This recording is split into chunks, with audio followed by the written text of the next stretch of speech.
Le contexte actuel est celui d'un déficit de la ressource médicale.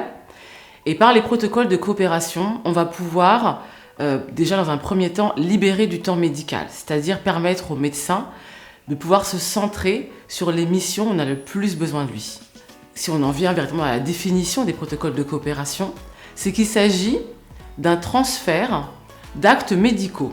C'est-à-dire que des médecins vont pouvoir confier à d'autres professionnels de santé, notamment les infirmiers, les masseurs-kinésithérapeutes, les pharmaciens, les manipulateurs radio. Grâce à leur niveau d'expertise qu'ils vont acquérir par la formation, ils pourront réaliser des actes normalement réservés aux médecins. Avant tout, le souci, c'est la qualité et la sécurité des soins. Il y a deux grands types de protocoles de coopération. D'abord, les protocoles de coopération nationaux.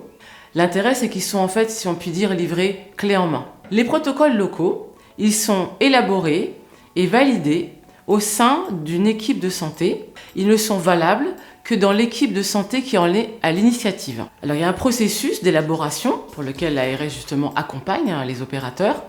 Et une fois que le projet est élaboré, il doit être soumis à l'avis des instances internes. Et ensuite, c'est le directeur de l'établissement concerné qui prendra la décision finale de mise en œuvre du protocole local de coopération. Pour pouvoir y adhérer, il y a 3 étapes. Il suffit d'aller voir le protocole qui correspond le plus au travail. Ensuite, au sein de l'équipe, voir qui va être intéressé pour pouvoir y participer. Et ensuite, se déclarer sur une plateforme ministérielle. La HAS a défini les exigences qui doivent être appliquées tant pour les protocoles locaux que nationaux, de qualité et de sécurité. Ce qui est important, c'est que ça doit aussi rester dans le consentement du patient et le consentement des soignants. Et ce qui est important aussi, c'est qu'il faut qu'il y ait une véritable supervision du médecin afin qu'à tout moment, le cas échéant, il puisse éventuellement reprendre de manière directe et immédiate la prise en charge du patient. Pour s'assurer de la qualité et de la sécurité de la coopération dans le cadre du protocole, il y a un modèle type national qui a été élaboré et qui prévoit en fait les différentes modalités d'application du protocole de coopération.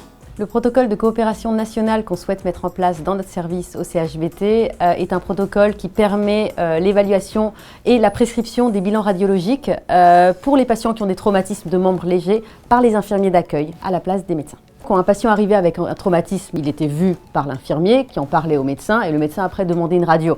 Là, c'est l'infirmier qui va directement décider si oui ou non il y a besoin d'une radio, envoyer le patient en radio et après le patient et la radio seront vus par le médecin. Les avantages attendus d'un protocole de coopération tel que celui-là, c'est un délai d'attente qui est réduit avec un niveau de prise en charge qui est préservé. Ça, c'est pour les patients. Pour les soignants, c'est une mise en valeur des compétences qu'ils ont déjà avec une augmentation de leur champ d'action. Pour les médecins, c'est un allègement un petit peu de leur charge de travail. Et pour le service en général, c'est une réduction du temps d'attente aux urgences, en général qui est un de nos marqueurs qualité. Je pense que c'est un bon protocole et j'espère qu'il sera déployé dans d'autres services d'urgence. Le service attractivité et protocole de coopération de l'ARS est à votre écoute pour faciliter l'accès à l'information sur les protocoles de coopération, accompagner les équipes volontaires dans l'élaboration et l'adhésion à ces protocoles et également en assurer le suivi. En résumé, on peut dire que les protocoles de coopération, c'est un pari gagnant-gagnant pour les soignants et pour les patients.